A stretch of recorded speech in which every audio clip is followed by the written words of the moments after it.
Telugu one ప్రేక్షకులకి నమస్కారం. ముచికుందుడు అనే మహా ఋషి కథ ఇది. జరాసంధుడు ఎప్పుడూ శ్రీకృష్ణుడి విరోధి. శ్రీకృష్ణుని ఎలా సంహరించాలని ప్రయత్నం చేస్తూనే ఉంటాడు. ఎన్నోసార్లు మధురపై దండెత్తాడు కూడా. అయితే ఈ జరాసంధుడికి కాలయవనుడు అనే ఒక స్నేహితుడు. ఆ స్నేహితుడు యాదవ విరోధి. కృష్ణుడు వంశస్థులు, కృష్ణుడి అభిమానులు ఎవరు ఎక్కడున్నా సంహరించాలి అనేది కాలయవనుడి యొక్క లక్ష్యం. అయితే జరాసంధుడు ఆజ్ఞతో జరాసంధుడు స్నేహితుడుగా ఎక్కడెక్కడ కృష్ణుడు ఉంటాడని వెతుకుతూ ఉంటాడు. ఒకసారి కృష్ణుడు ఈ కాలయవనుడి నుంచి తప్పించుకుంటూ వెళ్ళి ఒక గుహలో దూరాడు.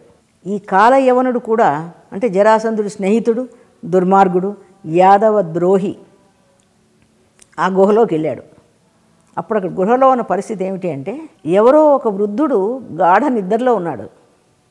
ఈ కాలయవనుడు అనుకున్నాడు కృష్ణుడే తన నుంచి తప్పించుకుందుకు గుహలో నిద్రావస్థ నటిస్తున్నాడు.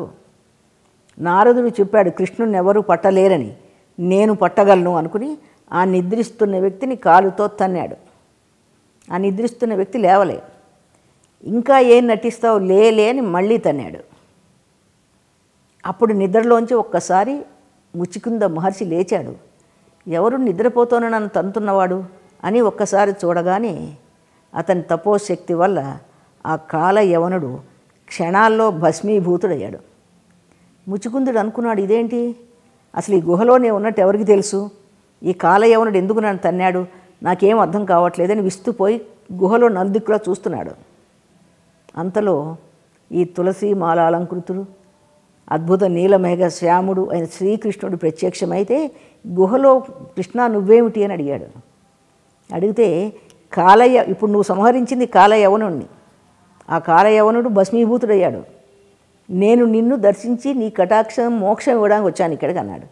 అని అసలు నువ్వు ఎందుకున్నావు ఈ గుహలో నిద్ర ఏమిటి అడిగితే ముచికుందుడు చెప్పాడు, నేను చాలా కాలం తపస్సు చేశాను, ఎంతో కాలంగా మోక్షం కోరుకుంటున్నాను. కానీ కొంతకాలం అయిపోయాక నా సంపదలు తరిగిపోయాయి, నా వంశస్థులు ఎందరో మరణించారు. ఇప్పుడు ఎవరూ లేకుండా నేను ఒక్కడిని ఏం చేయాలి, నేను మరణిస్తాను, లేకపోతే నాకు మోక్షం ఇవ్వని భగవంతుడు ప్రార్థించా. కానీ భగవంతుడు ఏం చెప్పాడంటే ఇప్పుడే కాదు, దానికి చాలా సమయం ఉంది, కాబట్టి నువ్వేం చేస్తావు అంటే మరి నేనేం చేయాలో చెప్పమన్నట్ట. అయితే నేను ఈ మోక్షము మార్గము వచ్చే వరకు ఈ లోకాన్ని చూడను, నేను నిద్రని నాకు అనుగ్రహించండి.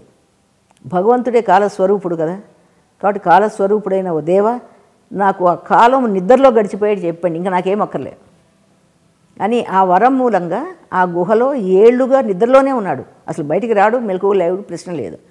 ఆ నిద్రలో ఉన్న ముచికుందుడు ఉన్నట్టుండి శ్రీకృష్ణుని చూడగానే తన జన్మ ధన్యమైపోయిందని అతను ఎంతో ప్రార్థించి నేను కాలయవనుడిని భస్మీభూతం చేసినప్పుడు ఎవరో ఈ శత్రువు ఈ గుహలోకి వచ్చిందనుకున్నాను, కానీ ఆ కాలయవనుడు ఇక్కడికి రాబట్టే ఈ గుహలో ఉన్న శ్రీకృష్ణ పరమాత్మని నేను చూడగలిగాను, నా కోసమే వచ్చావా అని అడిగాడు.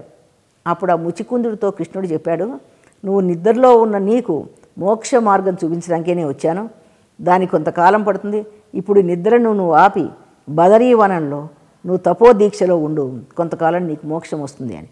అంటే ఒక వ్యక్తి ఈ తపోదీక్షలో కొంతకాలం ఉన్నా, ఈ లౌకిక చింతనలతో ఉన్నా, ఈ శారీరక భ్రాంతులు పోగొట్టుకుని వెళ్ళిపోవాలనుకుంటారు. అయితే వాళ్ళు అనుకున్నంత మాత్రం చేతి వెళ్ళిపోలేరు, దానికి సమయం రావాలి.